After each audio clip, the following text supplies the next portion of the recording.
Hello everyone, welcome back to my channel. My name is Dr. Tiffany, chiropractor and holistic health and life coach.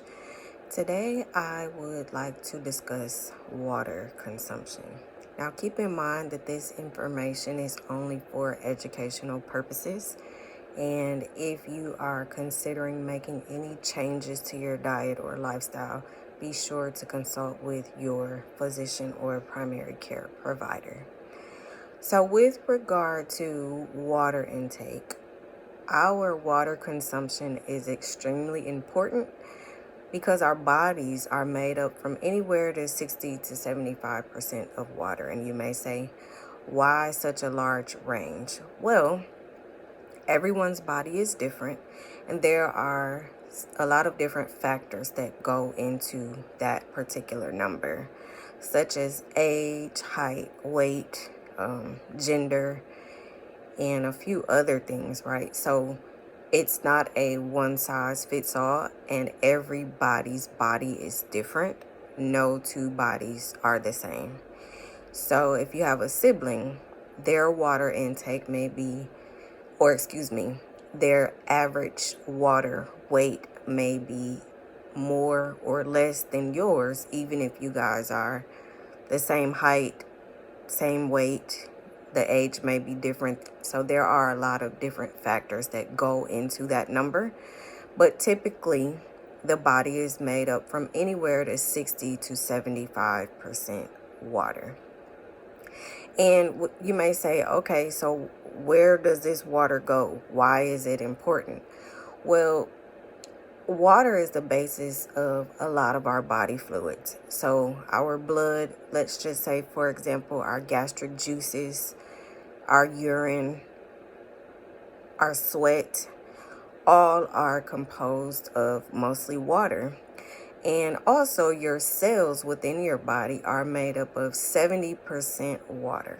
So just think about not consuming the proper amount of water daily and how that can negatively affect your body, right? So that's just kind of the tip of the iceberg in terms of why water is important to us and why we should consume it on a consistent basis, and it should be our go-to before we pick up anything else. I'm not here to judge you, but I'm just telling you what's best. Okay? So, in terms of water consumption, now some doctors or providers or experts recommend you drink half your body weight in ounces. Others stick with the 8 glasses of 8 ounces daily. So because a person's weight can potentially fluctuate and they may not always be able to drink the exact amount, I am in favor of the 8 glasses daily. That doesn't change. It's the standard. And you know that if you are drinking that much water daily, then you're definitely meeting the requirements and you're giving your body what it needs. The half your body weight in ounces, it's okay. It's different for different providers. But again, there's a lot of room for error there. And especially for people who aren't necessarily water drinkers, they aren't going to want to have to sit down and say, hey, okay, so my weight is this, so half of that would be this, so I need to drink this amount, and being intentional. Whereas you know that if you drink 4 16-ounce bottles of water daily, you've consumed the required amount. And there are a lot of different types of water available. Some people like to perform the water test to tell you what is in your water, if it's as good as the label says or the company says. And to that, I will say, with everything else, you have to pray and know that what you're putting in your body, God is going to make it okay. We can't be so consumed with, oh, is this okay? That water is not good. Look at the pH of it, so on and so forth. Because for a person that's just starting to focus on drinking more water, that can turn them away. If you're a pro and you already drink the required amount and you're wanting to take that next step, by all means, feel free to do so.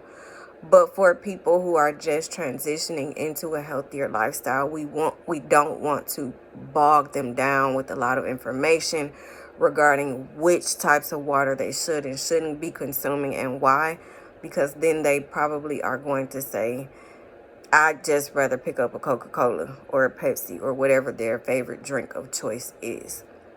So if you are someone who is kind of making the transition, listen to what your doctor says. Don't worry about the different types and what they provide. Pray over the water, drink it, and trust that it's going to do what it is supposed to do. Now, there are certain types of water that are more alkaline than others, and I know that has been advertised quite often because of the health benefits.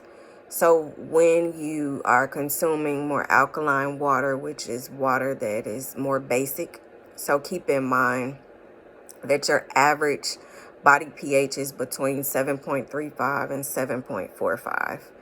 Anything lower is too acidic, and anything that's higher than that can become problematic if it's too basic.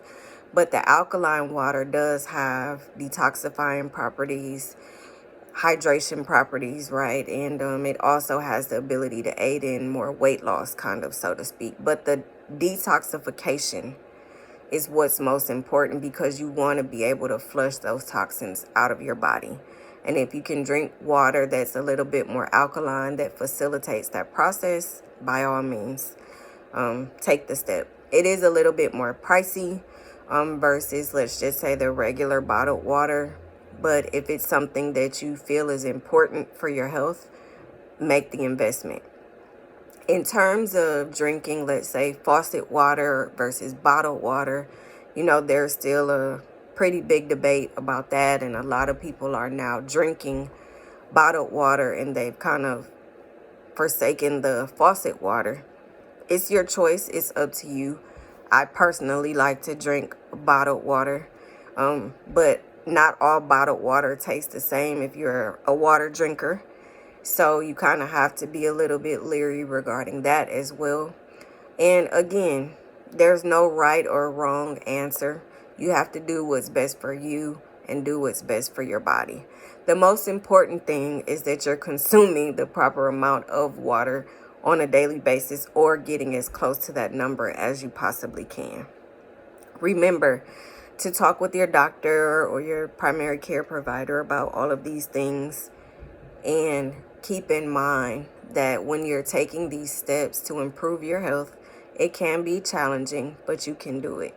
So until next time, heal holistically, and I look forward to speaking with you soon.